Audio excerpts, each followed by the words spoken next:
तो आज की कहानी है रात का रिक्शा। एक ऐसी कहानी जो आतंक और प्रेम के बीच उलझी हुई है। ये कहानी एक ऐसी रात की है जहां अंधेरा तो बहुत गहरा है, लेकिन प्यार की एक छोटी सी किरण मौत को भी चुनौती दे देती है। तो चलिए जानते हैं उस रात के रिक्शे का वो खौफनाक राज।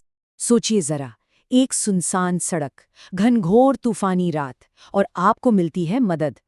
पर क्या हो अगर वो मदद मौत से भी बदतर निकले? बस यहीं से हमारी कहानी शुरू होती है। तो कहानी का पहला हिस्सा है तूफानी रात का सफर।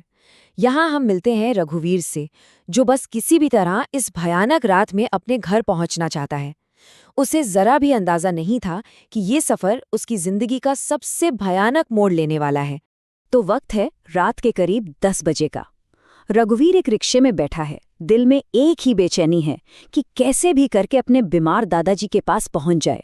पर हालात देखिए, बाहर मूसलाधार बारिश हो रही है, पूरी सुनसान सड़क कीचड़ में बदल चुकी है। और मानो इतना काफी नहीं था कि तभी किस्मत एक और खेल खेलती है। एक जोर की बिजली कड़कती है और एक बड़ा सा पेड़ टूटकर सीधा सड़क पर आ गिरता है। मतलब अब आगे जाने के सारे रास्ते बंद। रास्ता तो बंद हो गया था, पर असली कहानी तो अब शुरू होने वाली थी। एक रिक्शावाला और उसकी एक अजीब सी चेतावनी। यहीं से डर और रहस्य का खेल असल में शुरू होता है। तो अब रघुवीर ने फैसला किया कि वो बाकी का रास्ता पैदल ही जाएगा। और वो जो रिक्शा वाला था, वो भी बड़ा भला आदमी लग रहा था। उसने फिक्र जताते हुए रघुवीर को बारिश से बचने के लिए अपना छाता तक दे दिया। रघुवीर को भी लगा कि चलो, इंसानियत अभी जिंदा है। पर उसे क्या पता था कि ये भलमनसाहत, ये अच्छाई, एक भयानक धोखे का सिर्फ एक नकाब थी। और जाते जाते उस भले आदमी ने एक बहुत ही अजीब बात कही। उसने कहा, कोई अगर पीछे से आवाज देना तो ध्यान मत देना, बस चुपचाप अपने घर की तरफ चलते जाना। अब सुनने में तो ये एक सलाह लगती है ना? पर ये सलाह नहीं थी, ये एक चेतावनी थी। एक ऐसी चेतावनी जिसे रघुवीर ने उस वक्त तो बिल्कुल भी गंभीरता से नहीं लिया।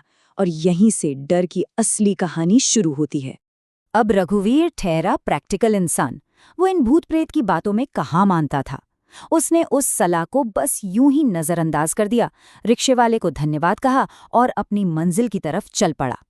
वो इस बात से पूरी तरह अनजान था कि ये सलाह बस एक सलाह नहीं, बल्कि उसकी जिंदगी और मौत के बीच का फासला तय करने वाली थी। तो अब आता है कहानी का वो हिस्सा जहां दोस्ती का वो अच्छा सा नकाब उतरता है और सामने आती है असली खौफनाक सूरत। रघुवीर अभी कब्रिस्तान के पास से गुजर ही रहा था कि उसे पीछे से एक आवाज आई, रघुवीर। आवाज जानी पहचानी थी, उसी रिक्शे वाले की। पर एक मिनट, वो इतनी रात को यहाँ क्या कर रहा है?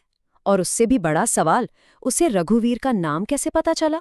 सिर्फ कुछ ही मिनटों में वो भला सीधा साधा दिखने वाला इंसान एक खौफनाक साए में बदल गया। उसकी आवाज अचानक भारी और एकदम बेजान हो गई। चेहरा पीला पड़ चुका था और फिर उसने कहा, हमारी मजदूरी अभी तक पूरी नहीं मिली है। और फिर उसने अपनी असली मजदूरी मांगी। ये पैसों का कोई कर्ज नहीं था, ये तो खून की प्यास थी। उसने पूछा, तुम्हारे शरीर का ताज़ा ताज़ा खून चाहिए हमें, दोगे? इस एक सवाल ने सचमुच रघुवीर के पैरों तले जमीन खिसका दी। इसके बाद जो हुआ वो किसी भी बुरे सपने से कई ज्यादा भयानक था। उस चीज ने एक ही छलांग मारी और रघुवीर के ठीक सामने आ खड़ा हुआ। उसका चेहरा भूखा और पीला पड़ चुका था, एकदम मुर्दे जैसा। और सबसे खौफनाक बात तो ये थी कि रघुवीर की आंखों के ठीक सामने उसकी चमड़ी, उसका मांस सड़कर हड्डियों से नीचे गिरने लगा। रघुवीर अब तक समझ चुका था कि ये कोई इंसान नहीं, ये एक पिशाच है। अब सोचने का टाइम नहीं था। उसने बस एक ही काम किया, वो भागा, अपनी जान बचाने के लिए भागा। और जब ऐसा लगता है ना कि अब सब कुछ खत्म हो गया, सारी उम्मीदें टूट चुकी हैं, ठीक तभी कहानी एक नया मोड़ लेती है। एक ऐसा मोड़ जहां अंधेरे को काटने के लिए अंधेरा ही सामने आता है। भागते भागते रघुवीर को कोई और रास्ता नहीं सूझा और वो सीधा कब्रिस्तान में घुस गया। वहां एक पेड़ के पीछे छिप गया। पास में ही एक अधजली लाश की तेज बदबू आ रही थी। पर वो ज्यादा देर तक छिपा नहीं रह सका। उस पिशाच ने उसे ढूंढ निकाला और सीधा उसका गला पकड़ लिया। रघुवीर की सांसें अब रुकने लगी थीं। उसकी आंखों के सामने अंधेरा छाने लगा था। बचने की कोई उम्मीद नहीं बची थी। तो क्या ये रघुवीर का अंत है? क्या सब कुछ यहीं खत्म हो जाएगा? लेकिन तभी, ठीक उसी आखिरी पल में, कहीं से एक और परछाई उभरी। उस परछाई ने सीधा पिशाच पर हमला कर दिया, जिससे उसकी पकड़ ढीली पड़ गई और रघुवीर आजाद हो गया। रघुवीर ने देखा कि एक दूसरी आकृति उस पिशाच से लड़ रही है। उसका शरीर तो था, पर चेहरा मानो जमे हुए काले अंधेरे का बना हो। उस बचाने वाले ने रघुवीर की तरफ इशारा किया और कहा, घर जाओ, वहां तुम्हारी जरूरत है। और अब कहानी अपने आखिरी और सबसे इमोशनल हिस्से तक पहुंचती है, जहां डर का पर्दा उठता है और एक गहरी, दिल को छू लेने वाली सच्चाई सामने आती है। रघुवीर जैसे तैसे भागता हुआ अपने घर पहुंचा, पर वहां जो उसने देखा, उससे उसका दिल ही बैठ गया। घर के बाहर लोगों की भीड़ जमा थी, आंगन में एक चिता तैयार थी और उस पर उसके प्यारे दादाजी का बेजान शरीर रखा था। वो बहुत देर से पहुंचा था।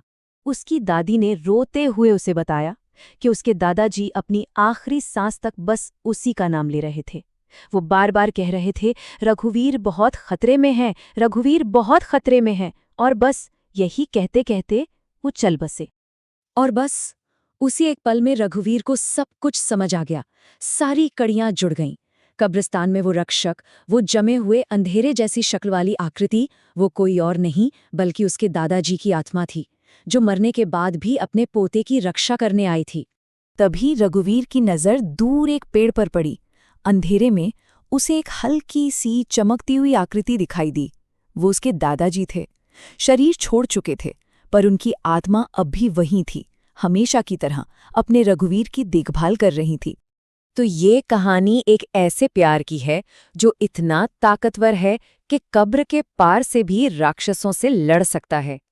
और ये हमें एक सवाल के साथ छोड़ जाती है, हम जिन्हें प्यार करते हैं, उनके लिए कौन सी हदें पार करने को तैयार रहते हैं।